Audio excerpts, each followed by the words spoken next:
हे बघा, या बातम्यांमध्ये कोणतंही तथ्य नाही।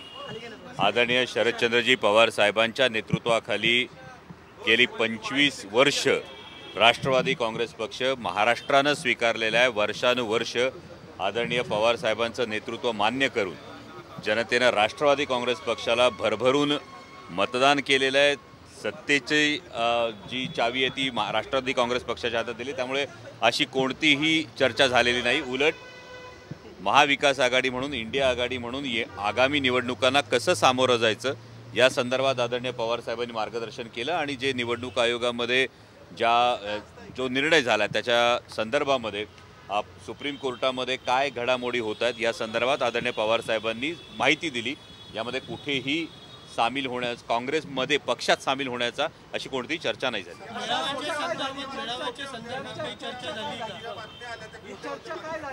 या बातम्यांमध्ये कोणतंही तथ्य नाही हे मी सुरुवातीला स्पष्ट केलेलं आहे, कारण आदरणीय पवार साहेबांच्या नेतृत्वाखाली आम्ही पुढे जातो आणि पक्षाचं नाव निवडणूक आयोगाने जे दिलेलं आहे त्यानंतर पक्षाचं चिन्ह जे काही येईल ते चिन्ह आपल्या माध्यमातून लवकरात लवकर जनतेपर्यंत आम्ही पोहोचवू।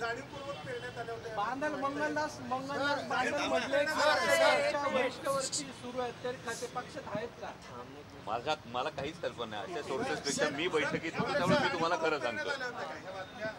या बातम्या का पेरण्यात आल्या याविषयी मला कल्पना नाही देता येणार, पण ही महत्त्वाची गोष्ट अशी आहे की जेव्हा या गोष्टींची चर्चा केली जाते तेव्हा नक्कीच आदरणीय पवार साहेबांच्या नेतृत्वाचा दरारा, त्यांच्या जनमानसात असणारी प्रतिमा, या दोन्ही गोष्टी पुन्हा एकदा अधोरेखित होतात जर अशा बातम्या पेराव्या लागत असतील।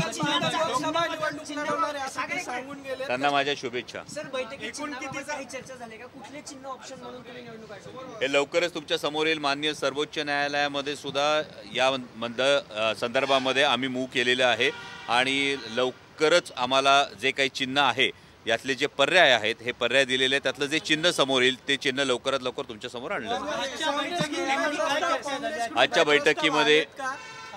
आजच्या बैठकीमध्ये महाविकास आघाडी म्हणून, इंडिया आघाडी म्हणून ठामपणे आपल्याला सामोरं जायचं आहे आणि त्याचबरोबर मुळात सत्ताधारी पक्षामध्ये, भारतीय जनता पक्षामध्ये जी एक घबराटीची परिस्थिती खरी तर आहे।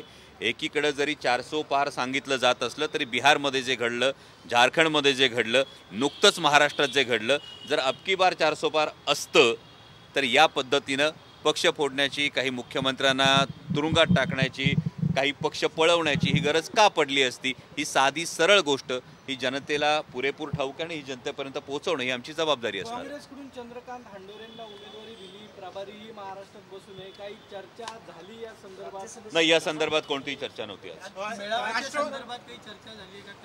या माध्यमातून हे जे मेळावे आहेत, हा जो विचार आहे आणि ही जी भूमिका आहे, ही महाराष्ट्राच्या, खरं तर हा महाराष्ट्राच्या अस्मितेचा, महाराष्ट्राच्या स्वाभिमानाचा प्रश्न आहे आणि त्या संदर्भामध्ये जास्तीत जास्त लोकांपर्यंत पोहोचण्याचा प्रयत्न हा आमच्या सगळ्यांकडून येणाऱ्या भविष्यकाळात हा केला जाणार आहे। म्हणतात की जर विलनीकरण करायचं असेल तर अजित पवार गटात करा अशी टीका आता ते करतात।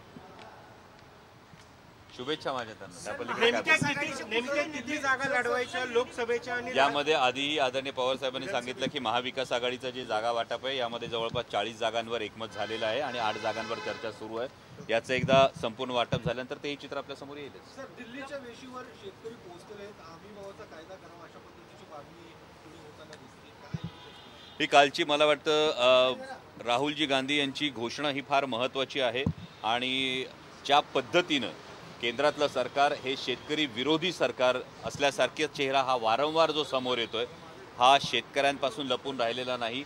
दिल्लीच्या सीमेवर सुद्धा ज्या पद्धतीने बॅरिकेड्स लावण्यात आले, कालही ज्या पद्धतीनं अश्रुधूर आणि पाण्याच्या फवाऱ्यांचा मारा करण्यात आला, हा कुठेतरी एक रोष सर्वसामान्य शेतकऱ्याच्या मनात आहे। एकीकडे केंद्र सरकार किसान सन्मान म्हणतं आणि दुसरीकडे जर शेतकऱ्यांना असं वागवत असेल तर जी अवस्था आपण देशभरात बघतो तीच अवस्था महाराष्ट्रात आहे। कापूस उत्पादक शेतकरी असेल, कांदा उत्पादक शेतकरी असेल, सोयाबीन उत्पादक शेतकरी असेल, या प्रत्येकाच्या स्वप्नांची राख रांगोळी करण्याचं काम हे होतंय आणि जेव्हा शेतकरी स्वतःच्या न्याय हक्कांसाठी मागणी करतो तेव्हा त्याच्यावर अश्रुधूर आणि पाण्याच्या फवाऱ्यांचा मारा होत असेल तर मला वाटतं हा सर्वसामान्य बळीराजा या आगामी निवडणुकीमध्ये नक्कीच केंद्रातल्या सरकारला त्याची जागा दाखवून देईल। एकंदरीत पाहिलं तर जरांगे पाटलांची तब्येत खालवलेली आहे, त्यांच्या नाकातोंडातून रक्त एकंदरीत या संदर्भामध्ये महाराष्ट्र सरकारनं विशेष अधिवेशन बोलावलेलं आणि या संदर्भात त्यांनी जी आश्वासनं दिली त्याची खरोखर पूर्तता करणं गरजेचं आहे असं मला वाटतं.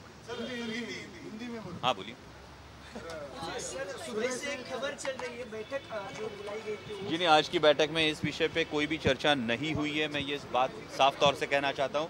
और महाविकास आघाड़ी करके हम कांग्रेस और उद्धव बाला साहब ठाकरे शिवसेना आप आम आदमी पार्टी ये सब मिल के लोगों के सामने अपना एजेंडा लेके जाएंगे. लोगों के सामने जो सत्ता पक्ष है ये सत्ता पक्ष की जो खामियां है इन खामियों को हम उजागर करेंगे. इसमें आज की बैठक में कोई भी ऐसी चर्चा नहीं हुई कि ये एनसीपी कहीं पे मर्ज हो रही है, क्योंकि पिछले 25 सालों से पूरा देश जानता है, पूरा महाराष्ट्र जानता है कि आदरणीय शरद चंद्र जी पवार साहब के नेतृत्व में उनके मार्गदर्शन पर एनसीपी चली है और हम हमारे नेता के साथ पुरजोर तरीके से खड़े हैं.